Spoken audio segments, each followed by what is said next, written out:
Shalom saudara terkasih di dalam Tuhan kita Yesus Kristus. Cornerstone Jakarta kembali hadir membawa sermon Injil kasih karunia Tuhan yang akan memerdekakan engkau, yang akan menyembuhkan engkau, yang akan memulihkan engkau, dan yang akan melepaskan engkau. Hari ini kita akan belajar lagi firman Tuhan dari satu tema yang saya percaya kita mungkin sudah sering mendengarnya. Tapi hari ini kita ingin melihat dari perspektif yang lain tentang apa yang akan kita pelajari hari ini. Sebelum memulai, saya mau mengajak kita bersama-sama untuk bersatu di dalam doa. Bapa yang kami kenal dan kami sembah dalam nama Tuhan Yesus Kristus, terima kasih Tuhan. Hari ini Kau boleh kumpulkan kami kembali, Kau berikan kami kasih karunia-Mu, Kau berikan kami kesehatan, Kau berikan kami kesembuhan, Kau berikan kami pemulihan. Terima kasih untuk semuanya itu Bapa. Terima kasih untuk semuanya itu Tuhan Yesus. Sebentar kami akan belajar firman Tuhan. Bukalah hati dan pikiran kami, agar kami dapat mengerti, menyerap, dan dapat merenungkan firman Tuhan tadi. Sehingga itu akan berbuah 30, 60, dan bahkan 100 kali lipat. Terima kasih Tuhan Yesus. Demi nama Tuhan Yesus Kristus, kami telah berdoa dan kami telah mengucap syukur. Amin. Bapak Ibu, kita sudah pernah belajar tema ini sedikit sebelumnya di sermon-sermon beberapa minggu yang lalu, berbicara tentang damai sejahtera. Di sermon sebelumnya tema besarnya adalah berbicara tentang rumah Bapa. Nah, ini adalah turunannya, apa yang ada di dalam rumah Bapa. Nah, apa yang kita bahas hari ini berbicara tentang damai sejahtera atau shalom. Sering kita ngerasa bahwa, kok gue gak ngerasa damai sejahtera ya? Kok gue ngerasa hati gue gak tenang ya? Kok gue gak ngerasa hati gue lagi damai ya? Apa yang sedang terjadi dan segala macam. Kita sering merasa kehilangan damai sejahtera. Kita sering merasa seperti kehilangan shalom. Hari ini kita ingin belajar dari ayat firman Tuhan yang tertulis di Yohanes 14 ayat 27. Yohanes 14 ayat 27. Saya akan bacakan bagi kita semua. Ini adalah waktu Yesus menjanjikan penghibur kepada murid-murid. Di ayat 27, Yesus berkata demikian. Damai sejahtera kutinggalkan bagimu. Damai sejahtera kuberikan kepadamu. Dan apa yang kuberikan tidak seperti yang diberikan oleh dunia kepadamu. Janganlah gelisah dan gentar hatimu. Saya ingin kita fokus di kalimat pertama, damai sejahtera telah kutinggalkan kepadamu. Ini Yesus yang berbicara kepada murid-murid. Ini Yesus berbicara kepada engkau dan aku Bapak Ibu. Damai sejahtera telah kutinggalkan kepada engkau teman-teman Cornerstone. Damai sejahtera kuberikan kepadamu. Perhatikan baik-baik. Damai sejahteranya siapa saat ini yang ada di dalam hatimu? Damai sejahtera yang ada di dalam hatimu dan hatiku saat ini adalah damai sejahteranya Yesus. Damai sejahtera atau shalom yang dimiliki oleh Yesus, itu yang telah Dia tinggalkan kepada engkau dan aku, itu yang telah Dia berikan kepada engkau. Jadi hari ini, damai sejahtera yang kau miliki, itu bukan damai sejahteramu, tapi damai sejahtera yang persis dimiliki oleh Yesus, itu juga yang Dia berikan kepada engkau dan aku. Jadi, hari ini saya ingin mengatakan bahwa engkau dan aku tidak lagi kekurangan damai sejahtera. Engkau dan aku tidak lagi kekurangan damai sejahtera. Amin. Karena damai sejahtera yang engkau dan aku miliki adalah damai sejahtera miliknya Kristus yang Dia berikan kepada engkau dan aku. Perhatikan baik-baik. Waktu Yesus berkata damai sejahtera telah kuberikan kepada engkau dan aku. Kita ingin melihat contoh lain daripada perjalanan hidup Yesus tentang apa yang dimaksud dengan damai sejahtera di sini. Karena kata yang dipakai di sini damai sejahtera artinya adalah shalom. Shalom itu tidak hanya berarti ketenangan pikiran Bapak Ibu. Di dalam bahasa aslinya, shalom itu juga artinya adalah keselamatan. Shalom itu juga artinya adalah kesehatan. Shalom itu juga artinya adalah kemakmuran. Shalom itu juga artinya adalah kedamaian. Jadi damai sejahtera shalom tidak hanya fokus kepada apa yang dikatakan damai sejahtera. Tapi shalom juga artinya apa tadi? Kesehatan. Konteksnya apa? Kita lihat sama-sama kembali ke Markus 5 ayat 34. Markus 5 ayat 34 dikatakan demikian. Markus 5 ayat 34. Pada saat Yesus menyembuhkan seorang perempuan yang sakit pendarahan. Perhatikan statementnya Yesus Markus 5 ayat 34. Yesus berkata demikian. Maka katanya kepada perempuan itu, kata Yesus kepada perempuan itu, "Hai anakku, imanmu telah menyelamatkan kau. Pergilah dengan selamat dan sembuhlah dari penyakitmu. Pergilah dengan selamat. Go in peace. Kata peace di sini sama dengan kata shalom. Artinya apa? Pergilah dengan selamat dan sembuhlah dari sakit penyakitmu. Jadi shalom di sini tidak hanya berarti bahwa hatimu penuh dengan damai sejahtera, tetapi shalom juga berarti kesehatan. Dikatakan apa? Dan sembuhlah dari penyakitmu. Dipakai kata dan, kita suka belajar dari tahun lalu, ketika dipakai kata dan, pergilah dengan selamat dan sembuhlah penyakit. Ini arti satu kesatuan. Kata kalimat sebelum dan sesudah dan, itu satu kesatuan Bapak Ibu. Waktu saya memberikan instruksi kepada anak saya, Shannon tolong ambilkan buku papa dan pulpen. Artinya saya meminta dia untuk mengambil tidak hanya buku, tetapi juga pulpen. Tapi kalau saya bilang, Shannon ambilkan pulpen papa atau pensil, artinya saya meminta sama dia, pilih salah satu, bisa pulpen, bisa pensil. Terserah yang mana yang dia mau ambil. Tapi dikatakan di sini, pergilah dengan selamat dan sembuhlah penyakitmu. Go in peace, dengan shalom dan sembuhlah penyakitmu. Artinya apa? Kesembuhan, pemulihan kesehatan itu berjalan beriringan dengan yang namanya shalom dan damai sejahtera. Hari ini kalau engkau ingin melihat engkau bebas dari sakit penyakit, hari ini kalau engkau ingin melihat bahwa tubuhmu dipulihkan dan disembuhkan Tuhan, salah satu kuncinya adalah Bapak Ibu, miliki shalom tadi, miliki damai sejahtera tadi. Karena kesembuhan dengan damai sejahtera adalah sesuatu yang berjalan beriringan. Oh, kalau ini sesuatu yang baru bagi engkau, kau boleh katakan amin. Tapi masa sesederhana itu? Yes. Karena damai sejahtera adalah suatu akses yang bisa kita pakai untuk dapat melihat manifestasi dari kasih karunia Tuhan. Amin. Kita buka sama-sama sekarang 2 Petrus 1 ayat 2 Bapak Ibu. 2 Petrus 1 ayat 2 dikatakan demikian. Kasih karunia dan damai sejahtera melimpahi kamu oleh pengenalan akan Allah dan akan Yesus Tuhan kita. Sederhana. Kasih karunia dan damai sejahtera, grace and peace. Di bahasa Inggrisnya dikatakan grace and peace melimpahi kamu oleh pengenalan akan Tuhan, akan Yesus, akan Allah dan akan Yesus. Jadi Bapak Ibu, kalau hari ini engkau merasa seperti kekurangan damai sejahtera, caranya sederhana Bapak Ibu, caranya sangat sederhana. Pelipat gandaan damai sejahtera, pelipat gandaan damai sejahtera terjadi pada saat engkau terus ingin mengenal yang namanya Yesus. Itulah namanya grace, kasih karunia Tuhan. Jadi kalau kau ingin mengalami damai sejahtera yang bermultiplikasi, bertambah setiap hari, bertambah, itu melalui satu pribadi. Melalui apa? Melalui pengenalan akan Allah. Waktu Yesus, firman Tuhan yang berkata bahwa iman timbul dari pendengaran. Pendengaran akan apa? Akan firman Kristus.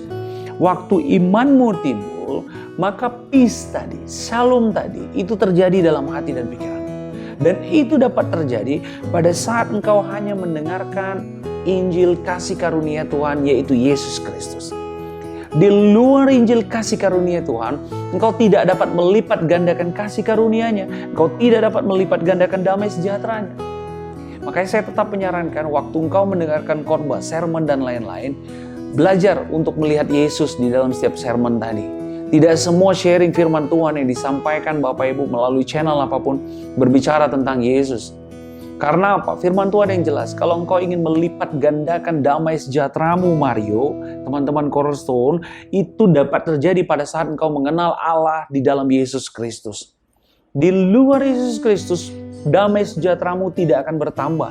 Di luar Yesus Kristus, peace tadi tidak akan bertambah. Makanya orang-orang yang selalu struggle, sepertinya hatinya nggak tenang, sepertinya hatinya tidak damai, selalu penuh dengan konflik dan lain-lain. Penyebabnya sederhana, karena engkau tidak sedang mau mencoba mengenal Yesus. Pada saat engkau mau mengenal Yesus, pada saat itu juga peace tadi, damai sejahtera tadi hadir. Maka apa yang terjadi? Sama seperti wanita pendaraan tadi, Yesus berkata apa? Imanmu telah menyelamatkan engkau, pergilah dengan damai. Go in peace dan sembuhlah. Maka engkau akan melihat yang namanya terjadi manifestasi kesembuhan di dalam kehidupanmu dan kehidupanku. Ini penting Bapak Ibu. Tidak banyak orang yang percaya memahami bahwa penting memiliki damai sejahtera, peace yang daripada Tuhan kita Yesus Kristus. Dan itu hanya dapat terjadi pada saat engkau belajar dari Alkitab, belajar dari sermon firman Tuhan, dan yang kau cari berbicara tentang Yesus. Karena apa? Pada saat yang engkau cari Yesus Kristus di dalam firman Tuhan, di dalam sharing-sharing dan sermon-sermon yang engkau dengar, pada saat itu juga engkau sedang tidak mencari kebenaran dirimu. Engkau sedang tidak mencari apa yang telah kau perbuat, apa yang telah engkau lakukan, dan apa yang telah engkau beri. Tetapi yang engkau cari adalah apa yang telah Yesus lakukan, apa yang telah Yesus beri, dan apa yang Yesus telah tebus. Pencarianmu tentang Yesus itu akan mengalihkan fokusmu. Tadi fokusnya kepada self-centris, fokus kepada apa yang harus kulakukan, apa yang harus kuperbuat. Sekarang fokusmu berubah menjadi apa yang Yesus telah perbuat, apa yang Yesus telah lakukan. Sehingga imanmu timbul, pada saat iman timbul, akan timbul yang namanya damai sejahtera. Wow. Amin. Amin. Pertanyaannya sederhana Bapak Ibu.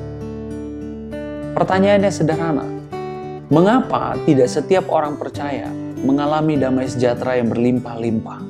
Padahal Yesus tadi sudah berkata di Yohanes 14 bahwa damai sejahtera yang kutinggalkan kepada engkau, damai sejahtera kuberikan kepada engkau. Jadi damai sejahtera yang engkau dan aku miliki itu adalah damai sejahteranya Yesus Bapak Ibu. Bukan damai sejahtera dunia ini. Dan apa yang diberikan oleh Yesus itu tidak sama dengan apa yang dunia ini berikan. Nah pertanyaannya, mengapa tidak semua orang mengalami damai sejahtera yang melimpah-limpah? Jawabannya ada di bagian akhir dari ayat tadi. Yohanes 14 ayat 7. Kita buka sama-sama. Yohanes 14, kita kembali ke Yohanes 14 ayat 7.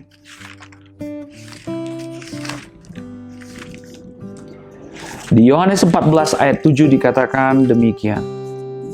Di Yohanes 14, maksud saya ayat 27. Damai sejahtera ku tinggalkan bagimu, damai sejahtera ku berikan kepadamu, dan apa yang kuberikan tidak seperti yang diberikan oleh dunia kepadamu. Titik.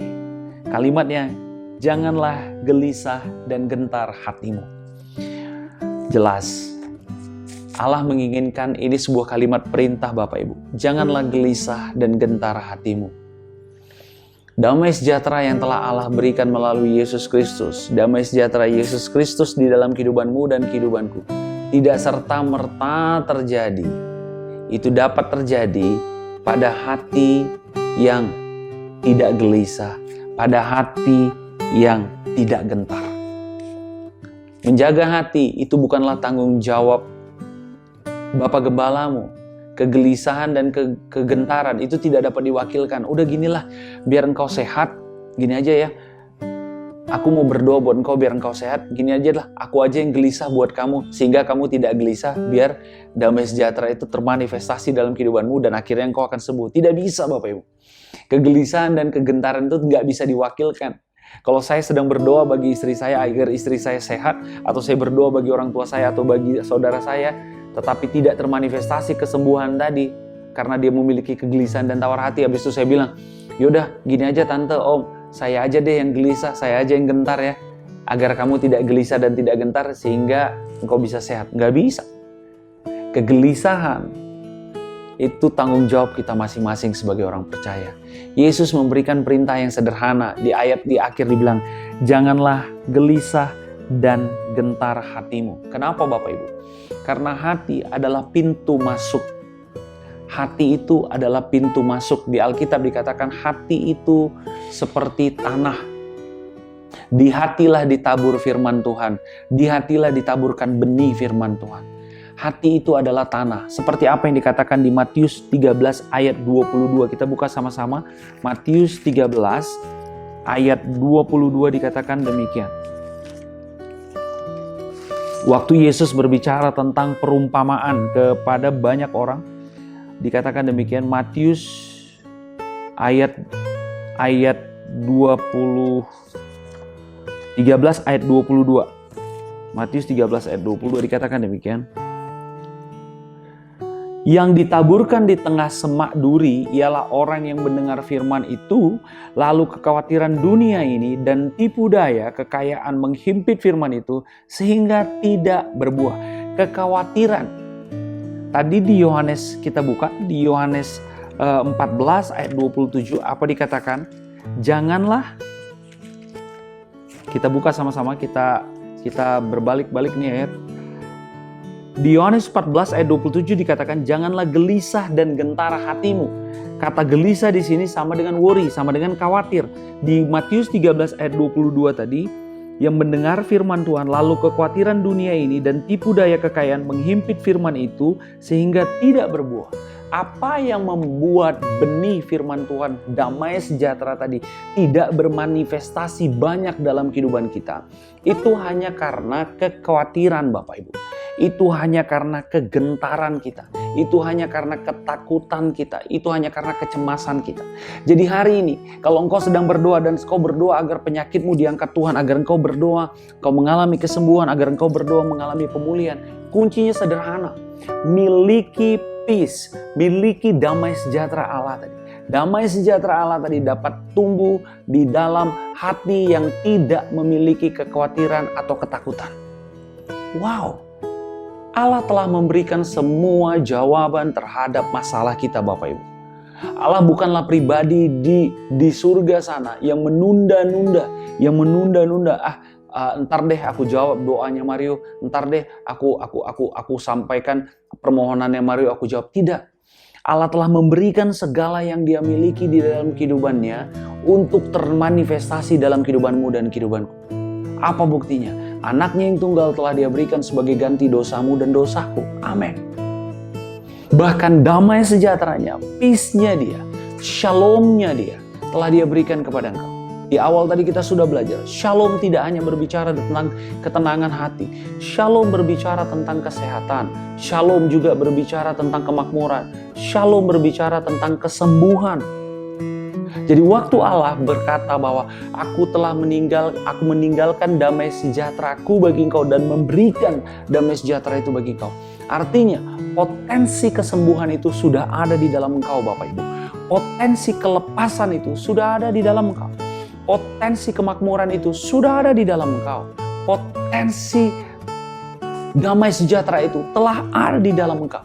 Nah, pertanyaannya, bagaimana memanifestasikannya Mario agar itu termanifestasi di dalam kehidupan nyataku? Kuncinya ada di hati. Kita sudah belajar beberapa sermon sebelumnya. Hati-hati orang-orang yang besar di dalam Alkitab ini. Sampai Allah berkata ke salah satu raja yang terbesar di Israel, Dia berkata, hatinya berkenan kepadaku. Orang yang hatinya dekat kepadaku, yaitu siapa? Yaitu Daud. Hatinya hati yang bagaimana? Hati yang tidak suka berbantah-bantahan. Waktu Daud ditegur oleh Nabi Nathan, tentang perbuatannya yang tidak baik, Daud langsung mengaku, aku telah berdosa di hadapan Allah. Berbeda dengan Saul. Waktu Saul diingatkan oleh Samuel, Saul teles, Saul mengelak, Saul memindahkan kesalahannya kepada orang lain. Orang-orang besar di dalam Alkitab adalah orang-orang yang memiliki hati yang damai, yang tidak suka berbantah-bantahan. Nah, sehingga dapat termanifestasi apa yang telah Allah berikan tadi dalam kehidupanmu dan kehidupanku. Jadi ingat Bapak Ibu, bahwa Allah telah memberikan shalom tadi dalam kehidupanmu dan kehidupanku. Allah telah memberikan damai sejahteranya bagi kehidupanmu dan kehidupanku. Ini saatnya Bapak Ibu, dimanapun kau berada, apapun situasimu, apapun kondisimu, apapun yang sedang kau hadapi, ini saatnya damai sejahtera tadi dapat melimpah-limpah. Kalau kita lanjutkan baca Alkitab yang dikatakan di kitab Matius tadi apa? Di ayat 23, Matius 13 ayat 23. Yang ditaburkan di tanah yang baik ialah orang yang mendengar firman itu dan mengerti. Dan karena itu ia berbuah. Ada yang 100 kali lipat, ada yang 60 kali lipat, ada yang 30 kali lipat. Allah ingin shalom yang Dia telah berikan kepada engkau, peace yang telah Dia berikan kepada engkau, itu dapat berbuah, bermultiplikasi Tidak hanya 30, tetapi 60, bahkan 100 kali lipat. Itu multiplikasi tadi Bapak Ibu dapat terjadi pada saat apa yang dikatakan firman Tuhan di 2 Petrus 1 ayat 3 tadi. Bahwa multiplikasi melimpah-limpah dapat terjadi pada saat engkau belajar untuk mengenal yang namanya Yesus. Jadi hari ini, kalau engkau seperti merasa kekurangan akan damai sejahtera, kau seperti merasa kekurangan tentang yang namanya masalah area kesehatanmu atau area finansialmu, yang engkau butuhkan adalah damai sejahtera. Karena damai sejahtera itu ada di hati Bapak Ibu.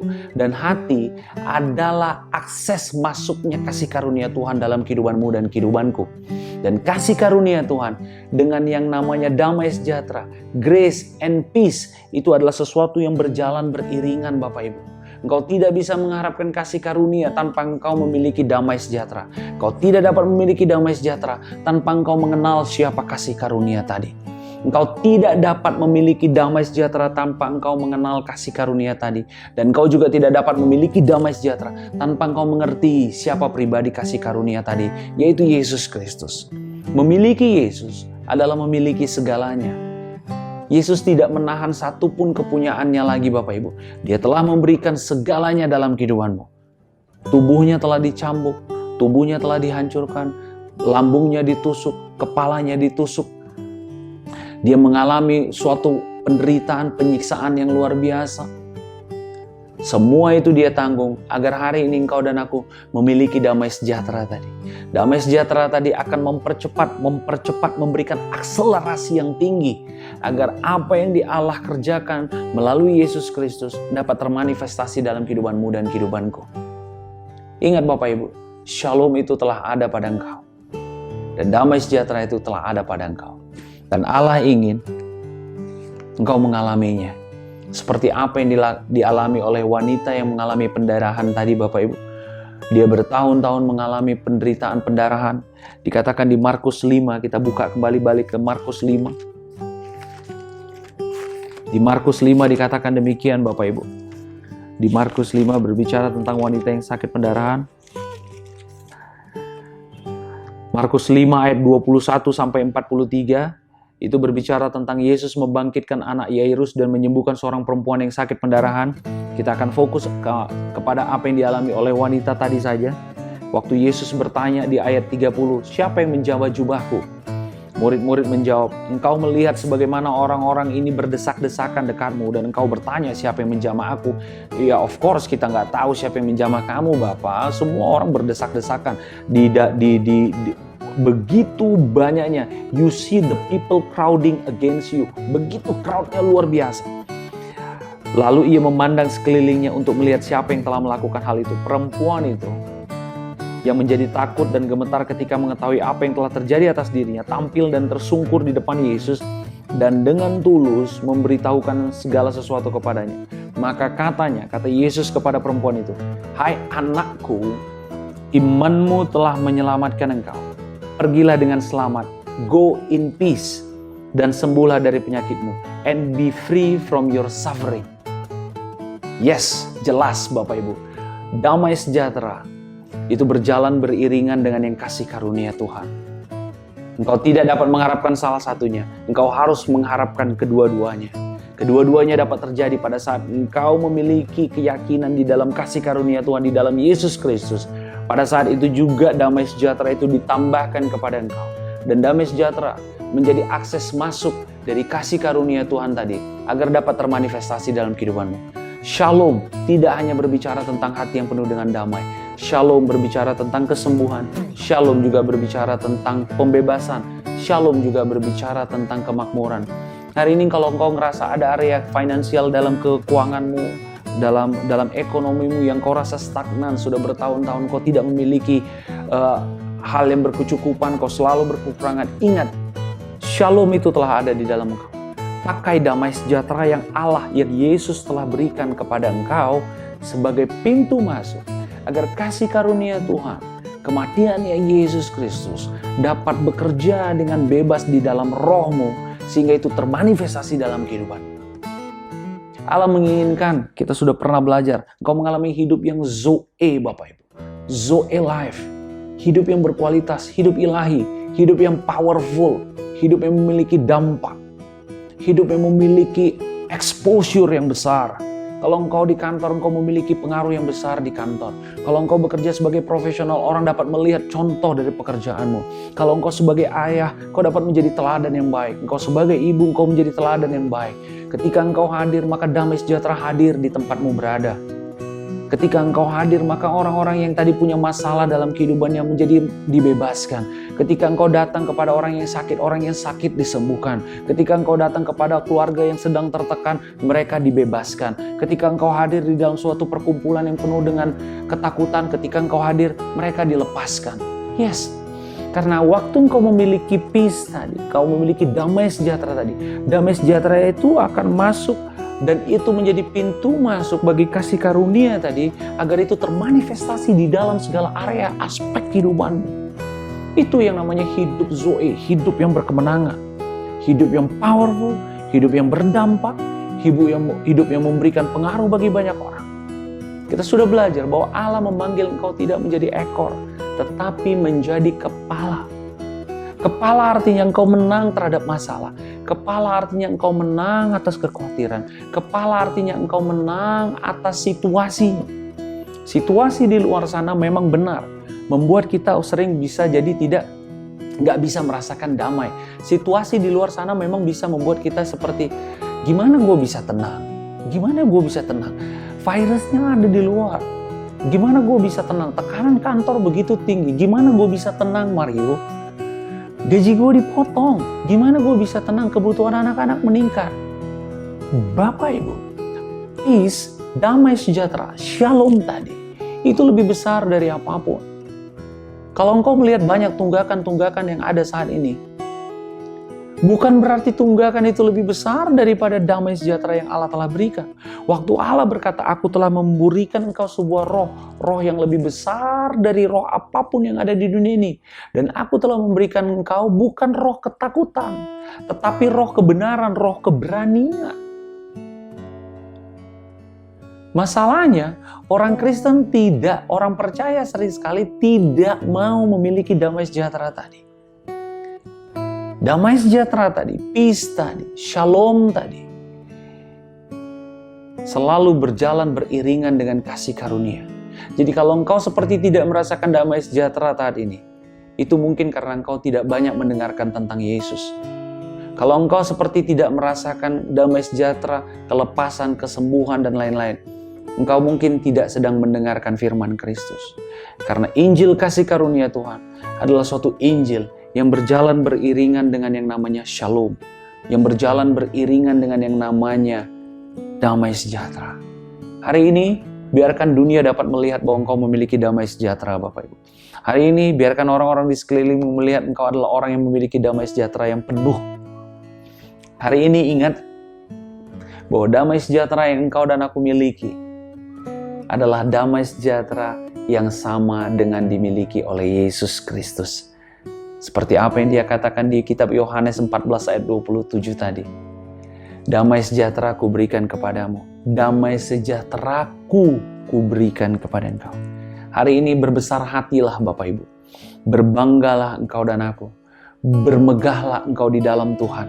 Bahwa Allah telah memberikan damai sejahteranya khusus kepada engkau dan aku. Jadi hari ini, engkau dan aku orang-orang yang tidak lagi kekurangan damai sejahtera. Hari ini tugasmu dan tugasku sederhana.